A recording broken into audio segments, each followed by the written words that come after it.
മലപ്പുറം നിലമ്പൂരിൽ മോഡിഫിക്കേഷൻ നടത്തിയ വാഹനം പിടികൂടി. തീ തുപ്പുന്ന കാറാണ് മോട്ടോർ വാഹന വകുപ്പ് പിടികൂടിയത്.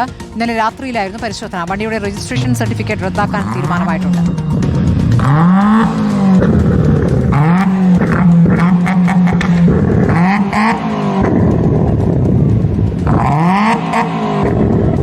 മുബഷീർ പി അക്ബർ വിവരങ്ങളുമായി. മുബഷീർ, ഇപ്പോൾ തീ തുപ്പുന്ന വണ്ടിയാണ്. നേരത്തെയും ഇത്തരം കുറെ വണ്ടികൾ പിടിച്ചെടുത്തിരുന്നു.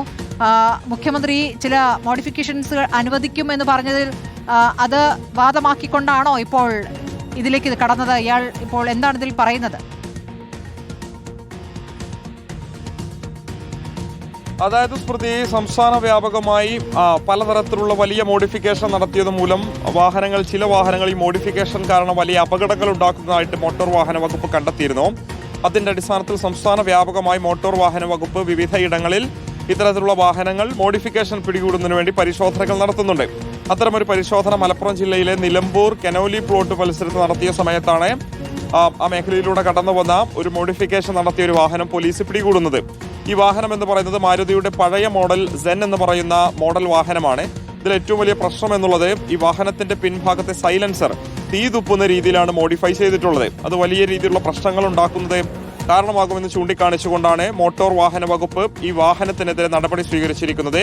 മോട്ടോർ വാഹന വകുപ്പ് നടത്തിയ പരിശോധനയിലാണ് വാഹനം പിടികൂടുന്നത്.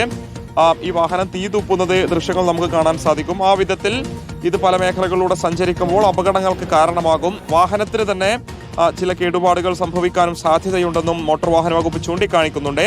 എന്തായാലും ഇക്കാര്യത്തിൽ വണ്ടിയുടെ രജിസ്ട്രേഷൻ സർട്ടിഫിക്കറ്റ് റദ്ദാക്കുമെന്നുള്ളതാണ് MVD അറിയിക്കുന്നത്. 4 വിദ്യാർത്ഥികളാണ് ഈ വാഹനത്തിൽ ഉണ്ടായിരുന്നത്. വാഹനത്തിന്റെ ഉടമ മറ്റൊരു വ്യക്തിയാണെന്നുള്ളതാണ് മനസ്സിലാക്കുന്നത്. രജിസ്ട്രേഷൻ സർട്ടിഫിക്കറ്റ് RC ഉൾപ്പെടെ റദ്ദു ചെയ്യും. സമാനമായ രീതിയിലുള്ള മോഡിഫിക്കേഷൻ ഉണ്ടാവുകയാണെങ്കിൽ ഏതെങ്കിലും വാഹനങ്ങൾ അങ്ങനെ പിടികൂടുകയാണെങ്കിലും കർശനമായിട്ടുള്ള നടപടികൾ സ്വീകരിക്കുമെന്നുള്ളതും MVD അറിയിക്കുന്നുണ്ട്. സ്മൃതി. ശരി, മുബഷീർ പി അക്ബറാണ് വിവരങ്ങൾ നൽകിയത്.